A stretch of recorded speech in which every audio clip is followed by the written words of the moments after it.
chores are adding up.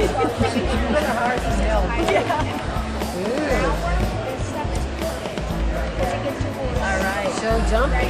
2-star jumping show. Yep, 500 entries. So you can do 500. You're going to show cupcake. Show that. Your new one. You want to try it? Cupcake was really bad last time, so I tried it. Yeah, I'm going to do it with Hawk. All right. $5,000 from the bank. So the first is up to $6,000. Good job. Yeah, she's got him well trained. Come on, Hawk. All right, so that one's for you. Swipe the money. Must have been cross country. So I'm Kesha, and this is my sister Anna.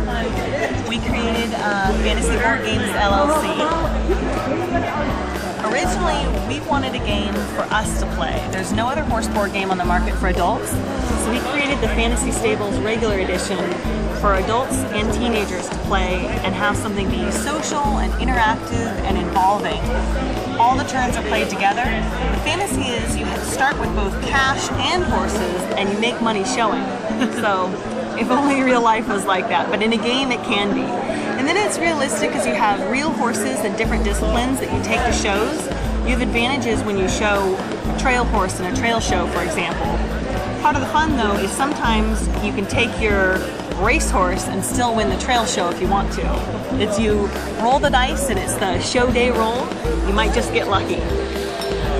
There's different purses and entry fees. They're all listed on the board. So some of the shows you might be winning $40,000 and have a lot on the line. Other shows might just be a bread and butter $1,600 cash in your pocket. And then everyone has a horse occupation. All the colors of the pawns represent different horse occupations. And all of the expense cards in the game are paid to the other players, keeping it interactive and entertaining for everyone. So there's no running off to make a sandwich. You'll definitely miss stuff while you're gone. And there's goofy little stories on the expense cards, who you're paying the money to and why. So that makes it a little bit more entertaining than just bet bill $200. Things like threw a shoe, had to pay the farrier, or things like that, right? Even better than that, our threw a shoe one is Ruckus in the Show Barn, where all the horses are like just kicking the barn down. There's something got them riled up. Mark had to fix more than one loose shoe, so he did get a hefty payday. So the price tag went up, correct? We wanted to make sure Mark got paid for taking time out of his schedule. So Mark's our farrier, and that's actually our real life farrier. The junior version. The junior version is a fun spin-off of this game. It's really similar in that you still play all the turns together, and you take the horses to auctions and you buy them competing against your friends. But it's a little easier. We wanted to make it simple enough that kids 8 and up could play independently, and we also can play with younger kids as well. Sometimes kids as young as 5 or 6 can play it pretty happily. So the entry fees are scaled down. $100 when you win 1,000, $500 you win 5,000. You can also match the symbols on the shows. So like this Western Performance show has a butterfly on it. Well, your Western Performance horses in the game have butterflies in all the corners, and then if they turn it over, there's a butterfly in the bottom. So that way, for kids that can't read as well yet, it's easier for them to match symbols They can than it still is to match read. the things up, Exactly. correct. So they can still have Yeah. fun and play with their older siblings and be on an equal playing field. And instead of expense cards, we've got luck of the draw cards.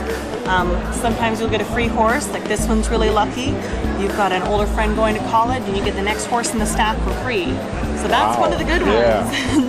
And then there's other ones too where you pay for grooming tools or transportation to shows. There is a little bit of realism in the expense cards, but we say the strategy of the junior game is don't spend all of your money on horses. But part of the fun is, you know, kids love to build just a giant stable. There's no horse chores and no annual expenses, so that's part of the fantasy for the kids is, you know, collecting as many color horses as they want to. Also, kids love making up personalities for their horses when they show them. They get lucky show horses. Rose here, we had a little girl playing earlier. She couldn't enter Rose into a show where she didn't roll a 6. So the kids usually, they enter shows matching the disciplines because they get an advantage. But if they get to choose any horse, they've got that one horse that always does well for them. And also something fun for the kids, if they want to, there's a quiz on the back of the horse cards. So if the kids want to quiz their horse knowledge, they can, but they don't have to. It's not part of the game. So that way they're on an even playing field with kids that are not into horses. And then in the rules, we've got a glossary course, all the answers to the quiz are in there.